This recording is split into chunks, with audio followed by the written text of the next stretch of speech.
अगर missile attack हो रहा है तो जाने तो जाएंगे, इनके पास टारगेट क्या है, तुम कर सकते हो तो हम भी कर सकते हैं। मुरीद के जो है बार बार उभर के आ रहा। आज सुबह तड़के जिस तरह से भारत ने पाकिस्तान और पाकिस्तान के कब्जे वाले कश्मीर पे आतंकियों के सारे ठिकानों 9 ठिकानों पर हमला किया है, और उनके बहुत सारे इस हमले में जिस तरह से सारे के सारे आतंकियों पे इस हमले को किस तरह से देखा जा रहा है, और वो किस तरह से भारतीय सेना इसको लेके देख सकती है, और भारतीय सेना ने किस तरह की तैयारियां की है, इसके लिए हमारे साथ मौजूद हैं कारगिल के हीरो ब्रिगेडियर करियप्पा सर, जो हमें बताएंगे कि इसके क्या मायने हैं और पाकिस्तान और पूरी दुनिया इसे कैसे देख रही है। बहुत बहुत स्वागत है डॉक्टर ब्रिगेडियर करियप्पा सर। मुझे ये बताइए कि अगर ये युद्ध में तब्दील होता है, क्योंकि 9 ठिकाने थे और 9 ठिकानों पे जिस तरह से हमले किए गए हैं, और भारत सरकार जिस तरह से और भारतीय सेना जिस तरह से दावा कर रही है कि हमने बिल्कुल सटीक निशाना मारा है, तो उसको आप कैसे देखते हैं, और ये कितना बड़ा पाकिस्तान को सबक मिल सकता है आतंकियों के खिलाफ? तो पूजा जी, ऐसा है कि इसके पहले जो अटैक्स हुए हैं, जो सर्जिकल स्ट्राइक्स हमने किए हैं, वो इनिशियली हमने किया था स्पेशल फोर्सेस के जरिए जो है टेररिस्ट कैंप्स में। वो एक सिग्नलिंग था कि अगर आप कुछ करोगे यहाँ पे तो हम भी घुस के मार सकते हैं। उसके पहले आपको अगर याद होगा तो जब हमने म्यांमार में सर्जिकल स्ट्राइक्स किया था तो उसके बाद काफी हुआ हो रहा था कि वहां पे तो कर सकते हो, यहाँ पे करने का जरा हिम्मत रखो, लेकिन फिर भी हमने किया। उसके बाद जब दोबारा जो फिर हमने बालाकोट स्ट्राइक्स किया था, वो भी फोकस था टुवर्ड्स पीओके। ये पहली बार जो है हमने उसको एस्केलेट करके उसको एलसी सॉरी अपना आईबी के उस पार मुरीद के वगैरह जो है वहां पे हमने स्ट्राइक किया है। अम, अम, लेकिन ये पूरे स्ट्राइक्स में जो जितने भी 9 लोकेशंस पे हमने स्ट्राइक किया है, ये टेररिस्ट इंफ्रास्ट्रक्चर के ऊपर हमने स्ट्राइक किया है। अभी स्पेसिफिक टेररिस्ट इंफ्रास्ट्रक्चर, क्योंकि बवलपुर मुरीद के और ये तमाम और लोकेशंस हैं जो है वो अ, उसके बारे में केवल इंडियन इंटेलिजेंस को नहीं लेकिन दुनिया भर में सभी को पता है कि ये टेररिस्ट का इंफ्रास्ट्रक्चर है। पाकिस्तान अभी जो है 100% रिटेलिएट करेगा, हम्म। जैसे उन्होंने किया था बालाकोट स्ट्राइक्स के बाद। लेकिन बालाकोट स्ट्राइक्स के बाद उन्होंने भी रिटेलिएट किया था पीओके के अक्रॉस इंडियन कश्मीर का जो लोकेशन है वहां पे उन्होंने रिटेलिएट किया था। क्वेश्चन ये आता है कि उनके पास टारगेट क्या है, यू नो। तो ये एक बड़ा डिलेमा रहेगा उनके पास कि ये टारगेट पाकिस्तान फोर्सेस जो है, ये आर्म फोर्सेस है, उनके पास टारगेट क्या है। तो पिछले बार जो उन्होंने टारगेट किया था, कुछ ब्रिगेड हेडक्वार्टर के नजदीक जो है उन्होंने बॉम्ब गिराए थे, और फिर कुछ जो है फ्यूल डम के पास जो है गिराए थे। वो बेसिकली सिग्नलिंग था कि जो है अगर आप करोगे तो हम भी कर सकते हैं। हम्म। अभी बड़ा इंटरेस्टिंग रहेगा क्योंकि हमने जो है आईबी के पार जाके जो है स्ट्राइक किया है। अभी अ, वो एस्केलेटरी मैट्रिक्स जब देखते हैं, वो आपने उनके वीडियोस देखे होंगे अब जो ऑलरेडी रिलीज हो गए हैं, वो हाईलाइट करने का कोशिश कर रहे हैं कि 9 या 10 बंदे मारे गए हैं ये स्ट्राइक्स जो हुए हैं। और उसमें अंडर प्ले कर रहे हैं कि 9 जगह पे नहीं लेकिन 6 जगह पे हुआ है। और उसके अलावा अभी लेटेस्ट पता नहीं क्या बताया उन्होंने, क्योंकि मैंने अभी कुछ आधे घंटे पहले जो है उनका एक वीडियो देखा था आईएसपीआर का। और हम्म। उसमें वो हाईलाइट कर रहे हैं डेथ्स जो हुए हैं लेडीज का और चिल्ड्रन का जो है वो हाईलाइट कर रहे हैं। और वो ये भी हाईलाइट कर रहे हैं कि मॉस्क में जो है मॉस्क के ऊपर हमने हमला किया, हम्म। यानी कि मस्जिद जो है मस्जिद को टारगेट किया है। ठीक ये है। बेसिकली इंटरनेशनल इस्लामिक कम्युनिटी को बताने के लिए कि हम जो है जानबूझ के जो है ये मस्जिद में जो है टारगेट कर रहे हैं। जबकि हम्म। सभी को पता है कि ये जो टेररिस्ट इंफ्रास्ट्रक्चर है, ये अ, उसमें 100% जो है वो, क्योंकि रिलीजियस इस्लामिक फंडामेंटलिज्म पे से उभर के आता है, तो मॉस्क वगैरह जो है वहां पे 100% होंगे। अभी डिलेमा जो है पाकिस्तान का ये होगा कि वो इंडिया में वो 100% टारगेट करेंगे। उनके पास 3 ऑप्शंस हैं, या तो वो दुनिया भर में चिल्ला-चिल्ला के बताएँगे कि हमने तो कुछ नहीं किया था, ये जो है इनका अंदरूनी इश्यू है, क्योंकि हुँ, कश्मीर में जो है ये अ, उन्होंने दबा के रखा है, तभी के लिए जो है वो लोकल कश्मीरी हैं जिन्होंने ये कार्रवाई किया है पहलगाम में। लेकिन हुँ, हुँ, अ, लेकिन वो जो है हमको टारगेट कर रहे हैं और हम हमारे ऊपर दोष दे रहे हैं। हुँ, हुँ। लेकिन भारतीय सेना तो ने तो ये सीधा-सीधा कहा है कि हम आतंकी ठिकानों पे हमला कर रहे हैं और सटीक हमला किया है। उसके बाद भी करेक्ट, क्या करेक्ट। आपको हुँ। जी। तो तभी के लिए उनके पास डिलेमा ये रहेगा। आई एम श्योर ये हुँ, डिलेमा पिछली बार भी था बालाकोट स्ट्राइक्स के बाद कि अभी जो है हमको ये दिखाना ज़रूरी है कि हम भी जो है स्ट्राइक कर सकते हैं। तो उनके जो है F-16 फिर वो अभिनंदन वर्तमान वगैरह का जो है वो इंसिडेंट हुआ था। हुँ, हुँ, हुँ, अभी दोबारा से इनके पास 100% ये डिलेमा रहेगा कि हम इंडियन टेरिटरी के अंदर किस किस चीज को निशाना बनाएं, सटीक निशाना किसको बनाएं, क्योंकि यहाँ पे टेररिस्ट इंफ्रास्ट्रक्चर तो नाम के वास्ते है ही नहीं, हुँ, जबकि हम काफी समय से बता रहे हैं और दुनिया भर के इंटेलिजेंस एजेंसीज को मालूम है कि टेररिस्ट इंफ्रास्ट्रक्चर मुरीदके में है, भावलपुर में है और मुजफ्फराबाद वगैरह में है। तो बहावलपुर का भी नाम काफ़ी आया है सर।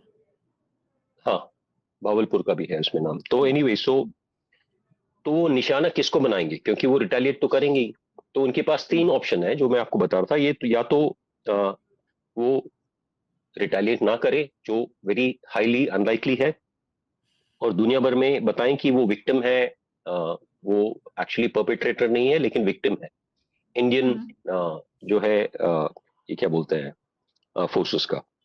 हुँ, दूसरा ऑप्शन ये है कि वो रिटेलिएट करे, लेकिन लिमिटेड रिटेलिएट करे, और उसके बाद जैसे पिछली बार हुआ था कि मतलब आपने किया हमने भी किया और मामला वहां पे खत्म हो गया। और तीसरा ये है कि वो रिटेलिएट करें इस तरीके से जहां पे पॉपुलेटेड एरियाज में जाके बॉम्ब गिराएं, या इंडियन आर्म फोर्सेस के जो ठिकाने हैं उनके ऊपर बॉम्ब गिराएं, या हुँ, फिर हेवियर कैलिबर ये क्या बोलते हैं लॉन्गर रेंज क्या बोलते हैं मिसाइल्स यूज करके फर्दर डेप्थ में कुछ इंपॉर्टेंट इंस्टॉलेशन जो है या पॉपुलेटेड एरियाज है वहां पे मिसाइल्स गिराएं, क्योंकि उनके पास कोई वाइबल टारगेट नहीं है। और या तो फिर वो टारगेट्स क्या हो सकते हैं वो तो बड़ा क्वेश्चन मार्क है, लेकिन या तो फिर कोई स्ट्रैटेजिक एसेट है हमारा उसके ऊपर हुँ। जो है वो मिसाइल गिरा है। तो तो सर आपको क्या लग रहा है कि कहाँ पे वो आपने जो बताया कि वो इस तरह से इन जगहों पे टारगेट कर सकते हैं, वो पॉपुलेटेड एरिया हमारा भी हो सकता है, तो वो कश्मीर हो सकता है या कल एक सवाल चल रहा था कि वो मिसाइल से हमला दिल्ली तक भी कर सकते हैं या बैंगलोर तक, जैसा कि एक हम लोग बात कर रहे थे, यूपी टारगेट हो सकता है, क्या टारगेट हो सकता है उनका? नहीं आप अभी आप ये जी। नहीं नहीं वो क्या टारगेट हो सकता है वो जो चैंपियन बैठे हैं वहां पे, नुमाइंदे जो बैठे हुए हैं वहां पे रावलपिंडी में, वही बता सकते हैं। लेकिन कैपेबिलिटी तो है उनके पास कि वो बैंगलोर भी टारगेट कर सकते हैं और मुंबई भी टारगेट कर सकते हैं, दिल्ली टारगेट कर सकते हैं। लेकिन अ, उनका सिचुएशन ऐसा है और वो जानते हैं कि हमारे पास भी कैपेबिलिटी है जो उनसे कई गुना ज्यादा है। और अगर लेकिन वो अभी उन्होंने उसको जी, जी, एस्केलेट अगर करते हैं, जी। अगर एस्केलेट करते हैं तो उनका तो कोई सिटी, उनके पास टैक्टिकल डेप्थ है नहीं या स्ट्रेटेजिक डेप्थ है नहीं। तो हुँ, हमारे पास जो है वो मिसाइल्स जो है मतलब इनके रेंजेस से कई गुना ज्यादा रेंज है, जो मतलब पूरे पाकिस्तान को कवर कर सकता है, पूरे के पूरे पाकिस्तान को कवर सकता है। तो मतलब अगर वो इस किस्म का एस्केलेशन अगर करते हैं कि इंपॉर्टेंट सिटीज को टारगेट करें, हमने तो बड़ा साफ बताया कि हम केवल टेररिस्ट इंफ्रास्ट्रक्चर को टारगेट कर रहे हैं, तभी के जी। लिए ये क्वेश्चन मार्क रहेगा कि उनका, और ये इंटरेस्टिंग रहेगा कि वो किस तरीके से रिटेलिएट करेंगे और कहां पे रिटेलिएट करेंगे। हुँ, हुँ, अगर वो एस्केलेशन नहीं चाहते हैं हुँ, तो वो टारगेट करेंगे, मतलब ऐसी जगह पे जहां पे कोई ज्यादा नुकसान ना हो, जैसे पिछली बार किया था उन्होंने। हुँ, हुँ, लेकिन अगर गलती से भी कहीं पे कोई स्ट्रैटेजिक लोकेशन में उन्होंने बम्बार्ड कर दिया, जैसे फॉर एग्जांपल जामनगर रिफाइनरी, वो एक टैक्टिकल एक्शन भी इतना ज्यादा कैटास्ट्रोफिक हो सकता है, जो मतलब वहां पे क्योंकि क्रूड ऑयल वगैरह जो है प्रोसेस होता है, तो उसका नुकसान काफी ज्यादा हो सकता है। तो हुँ, अगर ऐसा कुछ किया उन्होंने तो उनको मालूम है कि फिर इंडिया फिर से वापस चुप नहीं रहने वाला। फिर तो जो है उनको मतलब तबाही और ज्यादा होगा पाकिस्तान में।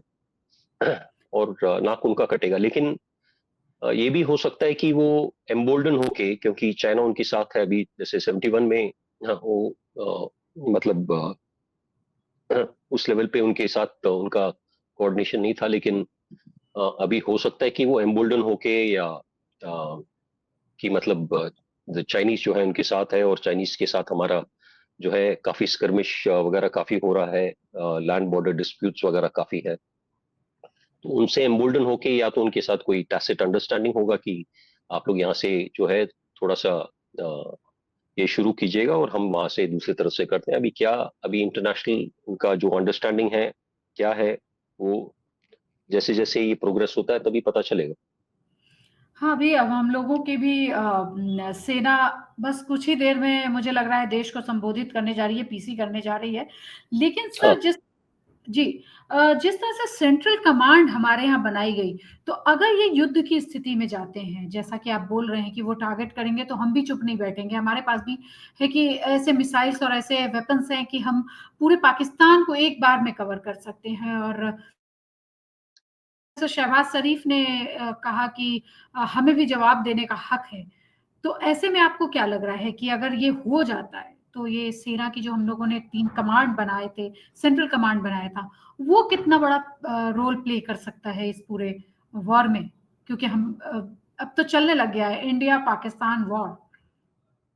नहीं, सेंट्रल कमांड अगर आप बता रहे हो, सेंट्रल कमांड तो एक तो लखनऊ में है, आप उसकी बात कर रहे हैं, या आप जॉइंट कमांड की बात कर रहे हैं, मतलब किस ज्वाइंट किस सेंट्रल कमांड की बात कर रहे हैं, जिसके लिए विपिन रावत जी हमारे पहले थे और उसके बाद नरवणे जी को बनाया गया अच्छा, जनरल। ओके, आप इंटीग्रेटेड कमांड्स की बात कर रहे हैं। जी, जी, जी। तो इंटीग्रेटेड कमांड्स जो है वो अब तक जो है एस्टैब्लिश नहीं है, लेकिन ये जो है ये चीफ ऑफ डिफेंस स्टाफ है, ताकि हुँ, तीनों फोर्सेस के ऊपर जो है एक सेंट्रल हेड हो, और वो कोऑर्डिनेटेड तरीके से जो है काम करे। हुँ, हुँ, तो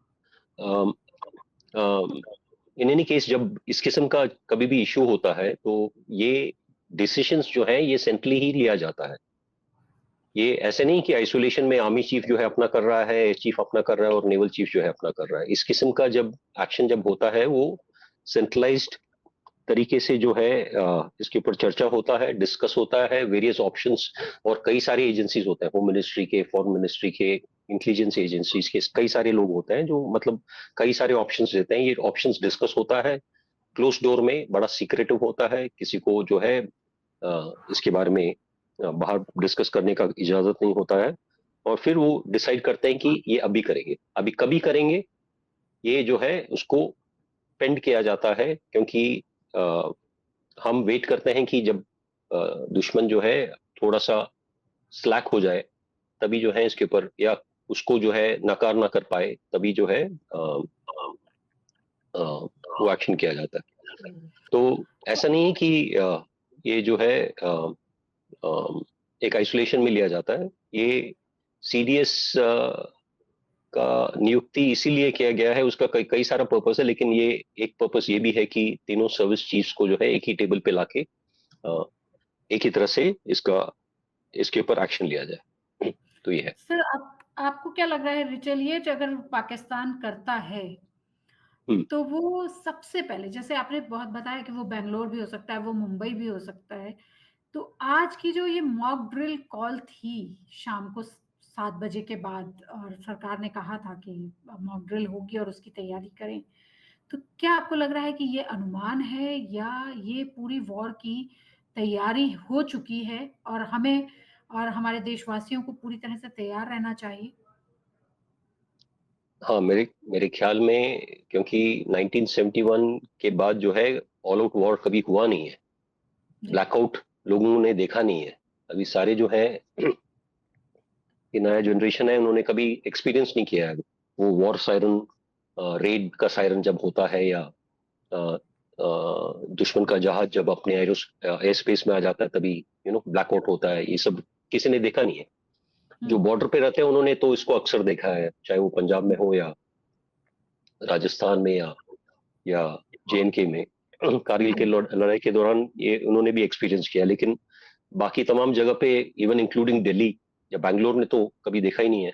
हुँ, हुँ, हुँ, या चेन्नई, या ऐसे कैलकाटा वगैरह, हम्म, तो सब अगर अभी रिस्पॉन्स कैसे होता है, अगर बाय द वे वो जो है टैक्टिकली भी अगर कुछ डालना चाहते हैं, मिसाइल डालना चाहते हैं, और उसके वजह से कैटास्ट्रोफिक डैमेज होता है, जैसे मैंने एग्जांपल दिया था आपको जामनगर रिफाइनरी का, तो हम्म, तो it could very quickly escalate into all out war.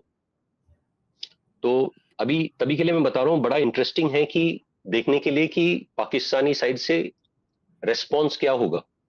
हम्म, वो रेस्पॉन्स से पता चलेगा कि वो एस्केलेट करना चाहते हैं या दुनिया को दिखाना चाहते हैं कि तुम कर सकते हो तो हम भी कर सकते हैं। तो उससे बड़ा क्लियर हो जाएगा। तो अगर वो लेकिन उन्होंने कहीं तो पे अगर, वो जी, जी, जी, आप हाँ जी, बोलिए।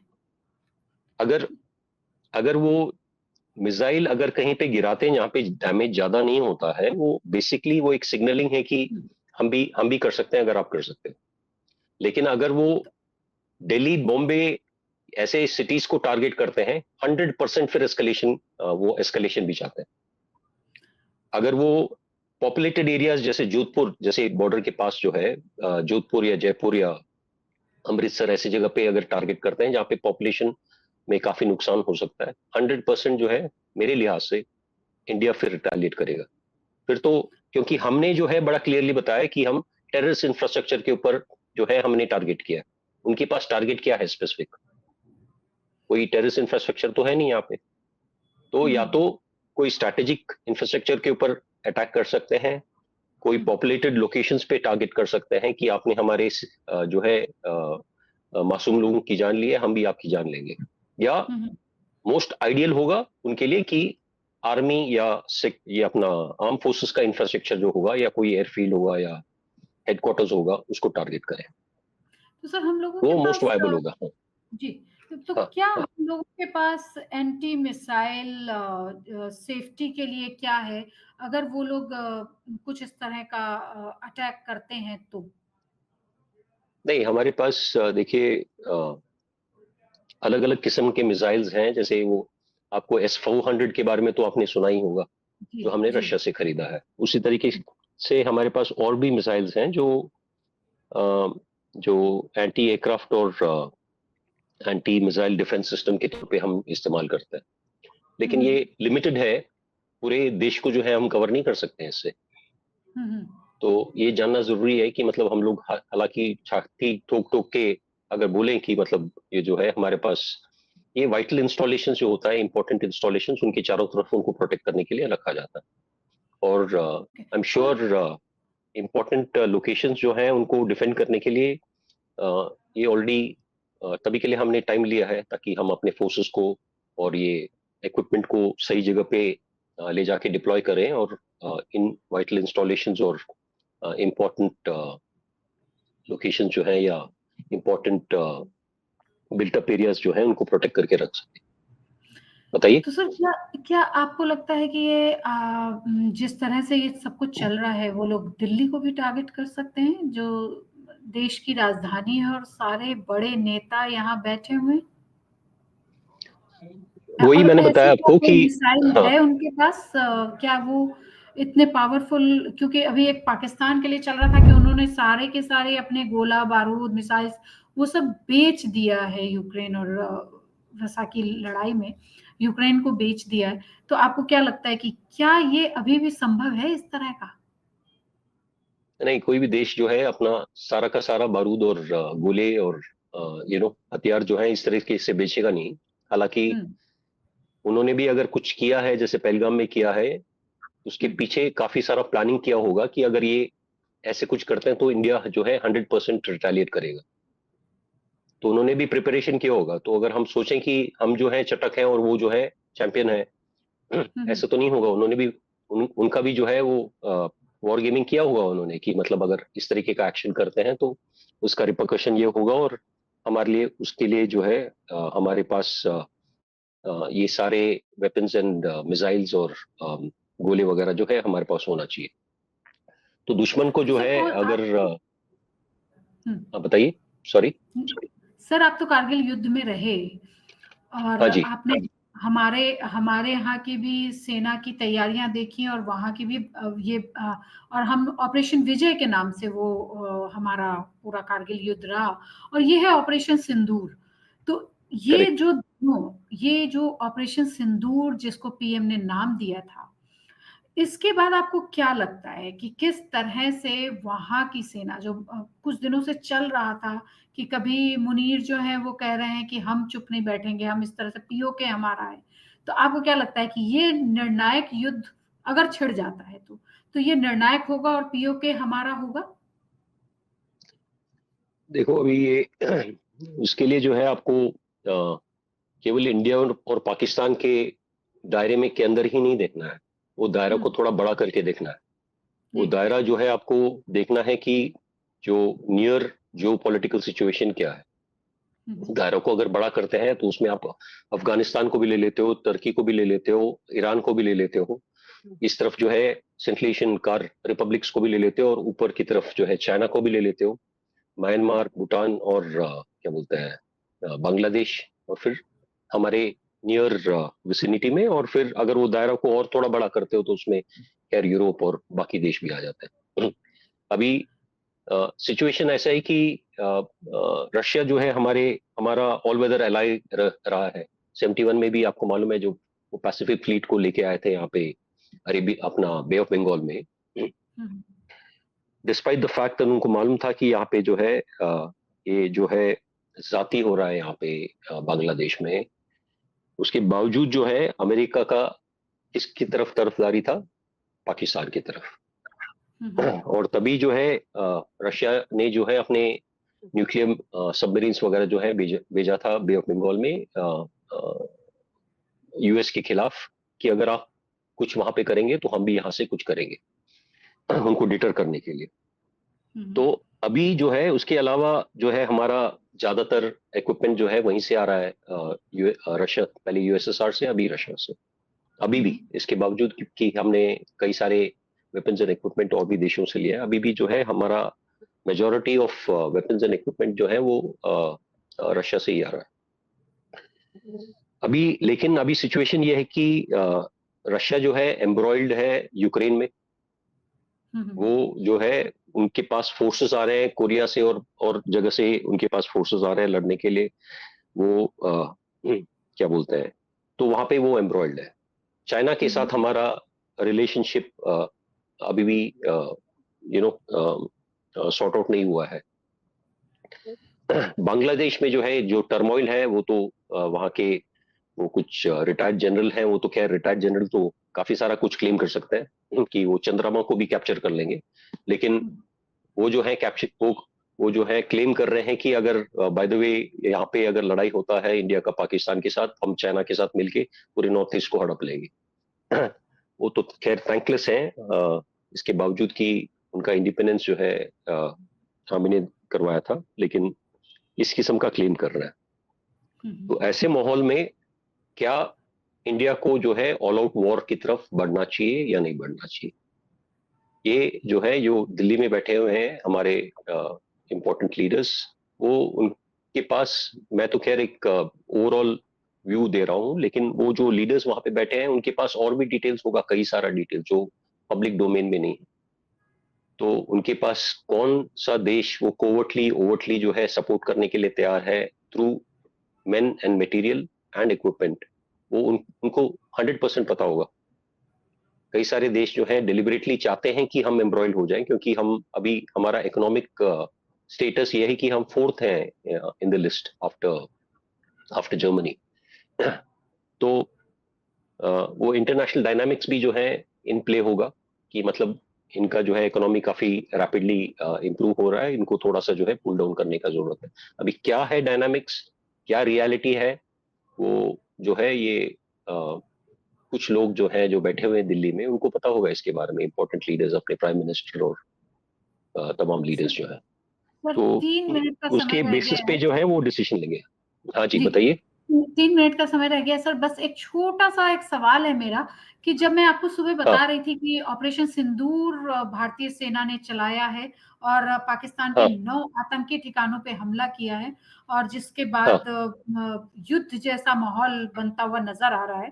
तो आपने एक हाँ, नाम लिया, 9 ठिकाने थे, लेकिन आपने एक नाम लिया मुदिरके।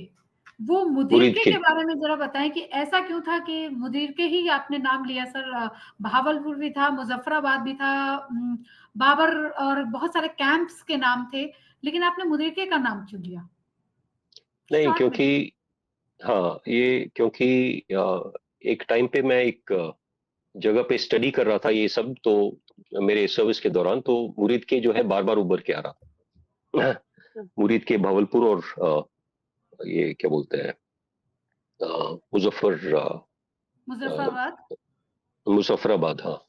जी। तो मुरीद के जो है बार-बार उभर के आ रहा था, क्योंकि जब हम ये इसको मॉनिटर कर रहे थे तभी इसके बारे में काफ़ी सारा चर्चा आ रहा था कि मतलब ये, तो उस वक़्त हम लोग जो है वो सोच रहे थे कि इसको अगर टारगेट करना है तो क्या बेस्ट हमारे पास ऑप्शंस हैं अगर इसको टारगेट करना है, और कभी टारगेट करना चाहिए यहाँ पे, क्योंकि हमारे पास भी वो अ, इंटेलिजेंस रहता है कि इसके आज यहाँ पे किसका विजिट है, कौन यहाँ पे अभी ठहरा है, यू नो ये जो टेररिस्ट ऑर्गेनाइजेशंस है, एलईटी वगैरह जो है, जैश ए मोहम्मद वगैरह है, उनके कौन-कौन से नुमाइंदे जो है अभी यहाँ पे विजिट कर रहे हैं, उसके बारे में हमारे पास खबर लगता था। तो अ, उस टाइम पे ये जो है, क्योंकि जब हम लोग आपस में डिस्कस कर रहे थे तो मुरीद के जो है ये बार-बार आता था कि ये जो है एक वेरी वेरी वायबल टारगेट है, इसको साला डिस्ट्रॉय करना चाहिए। तो तभी के लिए जो है मैंने, जब आपने मेरे को बताया कि 9 टारगेट्स जो है टारगेट किए हैं, तो मैंने तभी के लिए पूछा कि मुरीद के इसमें टारगेट है कि नहीं, मुरीद के टारगेट है कि नहीं, तो तभी के लिए तो लेकिन वहाँ पे तो रिहायशी भी बहुत है और हम भारतीय हमेशा आम लोगों को बचाते रहे हैं। लेकिन आपको लगता है कि वो रिहाइश में बना के वो हमें बदनाम करने की कोशिश कर रहे थे? क्योंकि वो लोग कह रहे हैं कि काफ़ी सिविलियंस की भी डेथ हुई है इसमें। हाँ, देखिए उनका जो प्रोपेगेंडा है वो मशीनरी, उसमें जो अभी इमीडिएटली उन्होंने रिलीज किया, उसमें उन्होंने बताया कि 6 जगह पे टारगेट किया है, 24 मिसाइल्स जो है आके हिट हुए हैं उनके हुँ, उनके मुताबिक। हुँ, अभी अ, उसका 2-3 उसका इन्फ्रेंस हो सकता है, या तो वो बाकी 3 जगह जो उन्होंने नहीं मेंशन किया है वहाँ पे डिस्ट्रक्शन या तो काफ़ी ज़्यादा हुआ है, और वहाँ पे स्पेसिफिक डिस्ट्रक्शन हुआ है कुछ इंपॉर्टेंट लीडर्स का, जो वो डिस्क्लोज नहीं करना चाहते। दूसरा उन्होंने जो बताया है उसमें उन्होंने फोकस किया है कि लेडीज एंड चिल्ड्रन के उनका उम्र के साथ बताया कि ये इतने उम्र की थी, ये इतने उम्र का था, ये जो है हुँ, ये फलाना था। या तीसरा चीज जो उन्होंने हाईलाइट किया है, उन्होंने बताया कि मॉस्क्स, तो वो हुँ। मॉस्क के ऊपर उन्होंने हाईलाइट किया है दुनिया भर के जो इस्लामिक ये क्या, संगठन है उनको। हुँ, हाँ, इस्लामिक संगठन और मुसलमान हैं, उनको बताने के लिए हुँ, कि इंडिया जो है कितना जालिम है, वो रिलीजियस प्लेसेस को टारगेट कर रहा है हुँ, विद इन इंडिया, जो मुस्लिम्स हैं, और दुनिया भर के जो मुस्लिम्स हैं उनको दिखाने के लिए कि ये जो है ये जानबूझ के जो है मस्जिदों में टारगेट कर रहा है। तो तो अम, जो एक्चुअली ये इंटरनेशनल एजेंसीज जो फॉलो करते हैं इंडिया एंड पाकिस्तान रिलेशनशिप, और ये जो हमारा कॉन्फ्लिक्ट हुआ है पास्ट में भी, वो भी जानता है, वो अंडरस्टैंड करता है कि, क्योंकि अ, वो भी अंडरस्टैंड करता है कि पाकिस्तान का जो है ये प्रोपेगेंडा मशीनरी जो है किस तरीके से काम करता है। केवल ये है कि एक आम आदमी जो है स्ट्रीट पे उसको नहीं पता होगा, तो वो कभी कभी कैरी वो जज्बातों में आके फिर वो जो है गलत सोचने लग जाता है। लेकिन जो एक्चुअली स्टडी करते हैं वो जानते हैं इसको बहुत अच्छी तरीके से कि ये प्रोपेगेंडा मशीनरी जो है जानबूझ के इन चीजों के ऊपर क्यों फोकस कर रहा है। ठीक है, तो जाने तो जाएंगी, अगर मिसाइल अटैक हो रहा है तो जाने तो जाएंगी। मतलब अगर कोई सोचता है कि मतलब अगर वॉर कर रहे हैं और उसमें जो है केवल जो है इनको टारगेट करना चाहिए, इनको टारगेट करना चाहिए, वो जो है गोली जब चलता है वो ये थोड़ी देखता है कि रास्ते में कौन आ गया है, या बम जब गिरता है तो उसमें 100% कोलेटरल डैमेज तो होगा ही होगा। तो ये तो है। 100% कोलैटरल डैमेज होगा ही होगा और पाकिस्तान का प्रोपेगेंडा इस बार नहीं चलेगा। हमारे साथ थे ब्रिगेडियर करियप्पा जो बता रहे थे कि किस तरह से अगर चीज़ें एस्केलेट होती हैं, तो भारत भी करारा जवाब देने के लिए तैयार है। बहुत-बहुत धन्यवाद है ब्रिगेडियर करियप्पा आपका हमारे साथ जुड़ने के लिए। Thank you very much, Pooja. Always a pleasure speaking to you.